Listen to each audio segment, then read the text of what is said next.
Монгол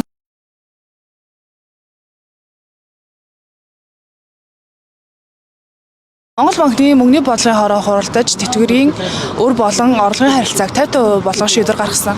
2022 онд тэтгэврийн нийт зээл нь 500 сая хүрсэн байсан бол одоо 1.8 их тагт хүрснийг Төв банк зохицуулах шаардлагатай гэж үзсэн. Амжиргааны доод түвшинтэй тэнцэх мөнгийг ахмадуудад үлдээх шийдвэр гаргасан. Тэгвэл ахмадууд энэ шийдвэрийг эсэргүүцсэн 50 жагсаал хийж байна.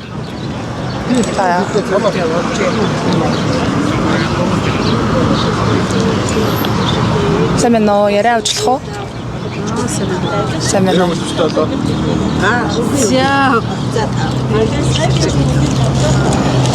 За ингээд өнөөдрийн ингээд жагсаалд оролцож байгаа таны шалтгаан чи юу вэ? За өнөөдөр Монгол банкны мөнгөний бодлогын зөвлөл хуралдаад энэ тэтгэврийн зээлийн асуудлыг одоо хэрэглээний зээлтэй адил одоо 50% 12 сараас хэтрэхгүйгээр олохоор болгосон асуудал нь одоо энэ ахмад наснуудын амжиргааны асуудал бол одоо маш ноцтойгоор нөлөөлж байгаа учраас энэхүү 50 жагсаалд одоо хүрэлцэн ирсэн юм аа. Тэтгэврийн зээл 50%-аар олгож байгаа нь өнөөгийн таны амьдралд хүрэлцэж байна уу? За би бол бас энэ бүр доод тэтгэврийн хүмүүсийг бол арай өндөр тэтгэвртэй л дээ. Тэгсэн ирнэ миний амьдралд хүрэлцдэггүй. Тэтгэврийн зээлийг хуучин юмд нь оруулал таны амьдралд хэр нөлөө үзүүлэх вэ? Яг амжиргаагаа дэвшлүүлэхийн хувьд бол яг тэтгэврийн зээл авчих юм бол 5-10 төгрөгөө өсгөх ч юм уу өөрийн хэмжээний тийм бизнесийн үйл ажиллагаа явуулахд бол амьдрал дэмжлэгтэй л гэж үзэж байна. За баярлалаа. Та ярих хаа. За саяны асуулт. Өнөөдөр энэ жагсаалд оролцож байгаа таны шалтгаан чи юу вэ? Энэ жагсаалд бол өнөөдөр бол энэ Монгол банкнаас гаргасан шийдвэрийг бол одоо үндсэндээ ахмадууд биднээс бол эсэргүүцэж байна.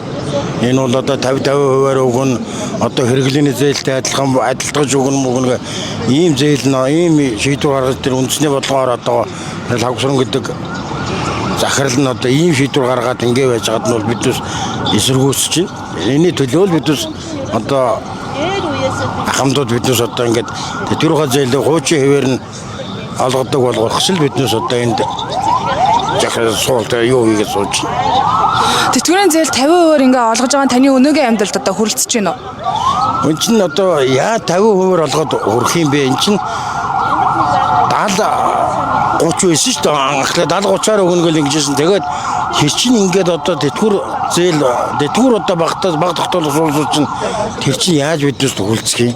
Тэгэхээр амьдралд бол тэр чинь 50% хэрэг одоо ингээд 50%-ыг 700 мянган төгрөгийг 50% хэрэг 350 мянган төгрөг. 350 мянган төгрөг өнөөдөр 350 мянгаыг бүтэн жилээр ингээ бодлоход 2 сая хэдэн мянган төгрөг.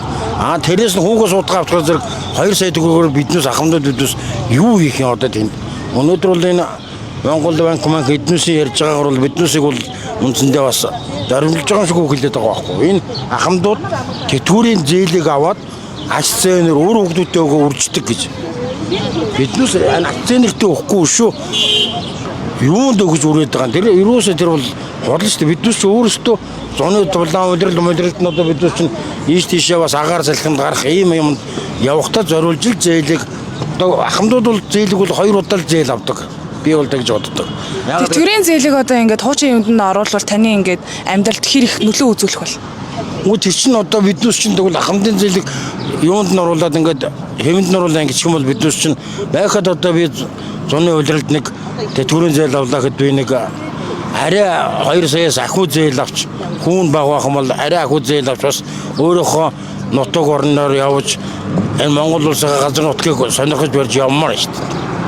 Ийм энэ тэгэхээр одоо энийг л одоо хүүг нь бууруулж энэ юуг нь жоохон өөрчлөх гэл одоо энэ юунаас улсын хурлын нийгмийн бодлого энэ Монгол банкд юунаас Монгол банкны захирлын дэс л одоо яаж хөлгөөсдөл сууж байна.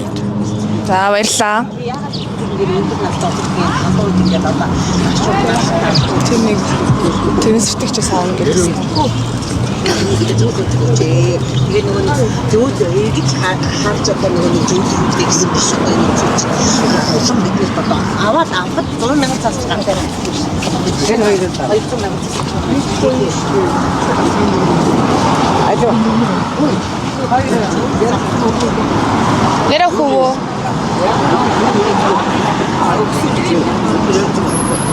Тэр яа. За баярлалаа. Энэ нэг гинэ. Нүрэ нугаа гэж нөгөө цагаан юм яагаад.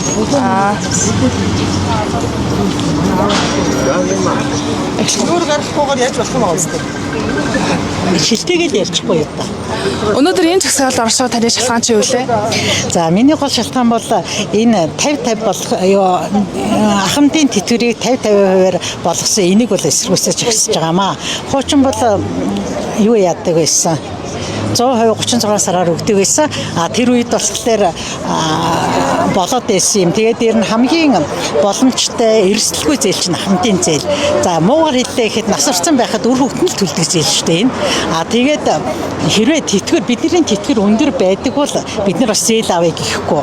Яагаад гэвэл жишээлбэл би бол хамгийн доод хэмжээгээр 689,000 төгрөгийн тэтгэр авдаг. Тийм болохоор үр хөвгтдээ дарамт болохгүй тулд тэтгэврийн зээл аваад тэргээрээ бас нэг ажил үйлчлэгээ явуулж амьдралаа бас жоохон дээшлүүлэх тийм л бодолтой тэгж жирнэ ажиллаж ирсэн. Тэгэхээр энийг л бамилчж байгаа аахгүй юу? Тэтгэврийн зээлийг одоо ингээд 50% олгож байгаа таны өнөөгийн одоо ингээд амьдралд чинь хүрэлцээтэй байна уу? Гэхдээ ерөөсөө хүрэхгүй учраас л бид нар чинь ажил төрөл хийдэг ч юм уу инээ тэрэ болохын тулд зээл авч тэрийг эргэлдүүлээд амьдралаа дэвшлүүлж байгаа шүү дээ. Тэгээд хамгийн гол нь энэ дэр би юу гэж бодож байгаа юм гэхлээр нөгөө хардах хэрэгтэй гэдэг шиг Монгол банкныхан бол бүгдээрээ цаанаа банк санхүүгийн байгууллагатай. Тэгээд одоо бид нар тэтгэврийн зээлээ авч чадахгүй дээр хүрэхлээр банк санхүүгийн байгууллагаас зээл авч байгаа. Энэ бол олон улсууд авч байгаа. Тийм учраас тэд нар өөрсдийнхээ энэ юуг ашиг олохын тулд энэ ахмадуудыг дагуулж байгаа гэж би ойлгож байна. Одоо ингээд тэтгэврийг буцаагаад хуучин юунд нь оруулах юм бол таны амьдралд одоо буцаад хэр их нөлөө үзүүлэх вэ? Нөлөө үзүүлнэ шүү дээ. Одоо жишээлбэл тэр тэтгэврийн зээлийг чинь авчингуудаа бид нар параметрлаа татна, тэгээд эргэлтэнд оруулна. Тэгээд одоо 689,000 чинь дор хаяад 1.5 юм уу 2% өсөж ижил бидний амьдрал нөлөөлж байгаа шүү дээ. Тий. За баярлалаа. За баярлалаа.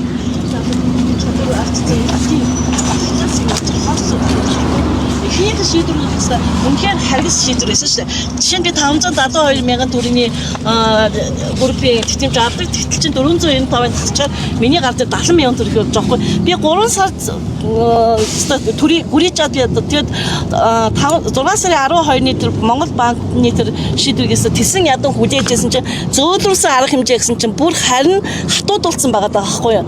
Гэхдээ хатуу төр болоод төмөр нүрэ харуулж болно. Гэхдээ энэ хөөр хийлэлтэй энэ ахмад настангуудаа бас өвдөж хайрлах тийм ээ Монгол хүний инжин сэтгэл байгаасаа гэж хүсэж байгаа байхгүй юу. Тэгээд продакт шүнэ юу яаж ийн. Одоо бидний ингээд үзэл бодлоо илэрхийлээд ингээд суулт хийсний төлөө сүрсэн базаа явагдаад байна гинэ. Эдгээр одоо зээлээ тэглүүлье, тэтгэврээ нэмүүлье гэж тэгж ярьж ин гэж бид нарт бол ерөөсө огтоосооч тийм шийдвэр анханасаач байгаагүй тийм үг анаасаач гарахгүй бид нар одоо гарын хэсгээ цуглуулж байна. Үнэхээр Монгол улс энэ асуудлыг тийм гол шаардлага маань юу байгаа вэ гэхээр тэтгэврийн зээлийн 36 сараар олгодог байгаасаа 100%-аар өгдөг байгаасаа өмнөх тэр үлдэгдлийн төлөвлөхгүйгээр ингээд аргашин ингээд юу яадаг 36 сар хүртэл ингэж өгдөг баад тэр өмнөх үрийг төлөвлөхгүй тийм боломж байна уу? Тэгээ зээлийнхээ 16.8 18.2 гэдэг энэ зээлийнхээ энэ хүүг бууруулах боломж юу байдгийг энийг бид нар хүсэж байгаа байхгүй юу? 10. Тэр юу юм байгаа юм. Ер нь бол одоо манай их хурл бол яг энэ асуудлаар бол тодорхой шийдвэр гаргадаг. Гэхдээ их хурлын харьяа байгууллага Монгол банк байгаа. Тэгээ Монгол банк дээр бол яг энэ 3 ийм байлаа. Яг ингээд сая нэлээд чангалсан тэр хамгийн олон сайд энтрийн сандалтай холбоотойгоор түрүүчийн мөнгөний бодлогын зөвлөлийн хурлаар чангалах арга хэмжээ авсан. 3 сар тусна. Гэтэл энэ 3 сарын дотор нийтдээ ахмадуудын зээл 300 тэрбумаар багассан байл. Өөрөлд та нар дээр очдог зээл чинь тэгж их багассан гэсэн. Тэгэхээр бид нар яг энэ асуудлыг хамдууд маш их тавьж байгаа учраас энэ талаар бол Монгол банкны ерөнхийлөгч эндэрт асуудлыг тавьсан. Тэд нар одоо амжиргааны одоо хувийг өөрөө 50-50-ыг одоо болиулсан гэж хэлж байгаа боловч яг банкн дээр очихдоор болоогүй байж байгаа. Тийм учраас өнөөдөр би дахиад их хурл дээр үг хэлсэн. Их хурл дээр үг хэлсэн. Өөрөө Монгол банкны ерөнхийлөгч хамгийн том зээл болгож байгаа хаан банкны захирал, төрийн банкны захирлуудыг гарчиж тэр одоо нэгдүгээр өдөр хэвлэлийн баг хурал хийж тэр цаашаа бүх банкудад өөр гөх тэр ажлуудыг хийгсэн.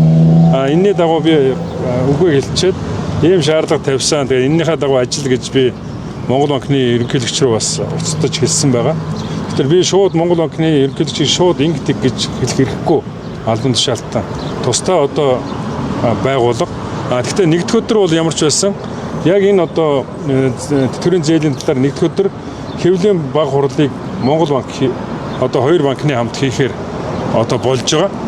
Тэгээ энэнийхэн дагуу одоо өөрөлдвөл хувь хэмжээ одоо 50-50 байгаа болиулах ч байдаг юм уу тийм ээ 24-36 сар байдаг ч юм уу альсвал одоо юу гэдгийг заавал зээлийг төлөвлөчөөд дахиад шинэ зээл өгөхдөө шимтгэл авдаг энэ зүйлийг болиулах ч юм уу тодорхой одоо хүүний үед бол би яг тэр банкны тэр тухайн банкуд шийдэх учраас одоо би хувийн хвшлийн тэр банк руу хандаж бас нөлөөж болохгүй тэд нар хүүгөө аль бол багасхул одоо сайн байна. Тэгэхээр яг ийм асуудлаар тэднийг тодорхой байр суурь илэрхийлж хэвлэлийн баг хурал хийж яг тэр нөгөө тэр хэвлэлийн баг хурлынхаа гаргасан шийдвэрийн дагуу бүх одоо банкны салбар нэгжүүд нь яг тэр дагуу ажилладаг болох тэр зүйлийг хэлж ярьсан байгаа.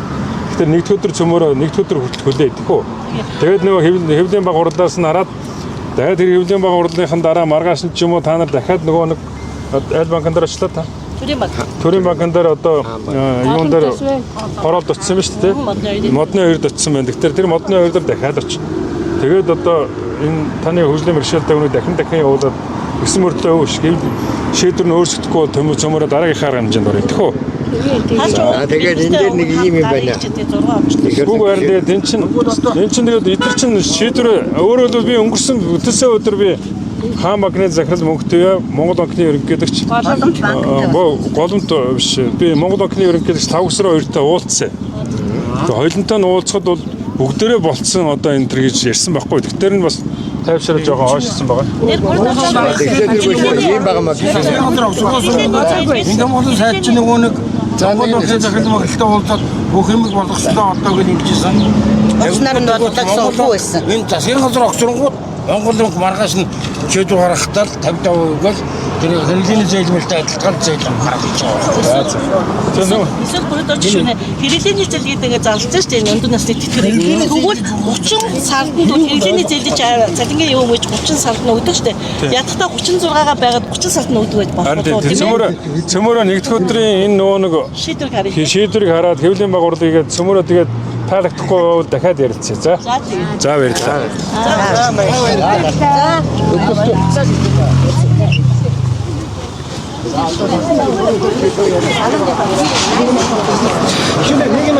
Тэтгэврийн зээлийн талаарх шууд амжуулалтыг болоод цэгийн мэн хүргэлээ.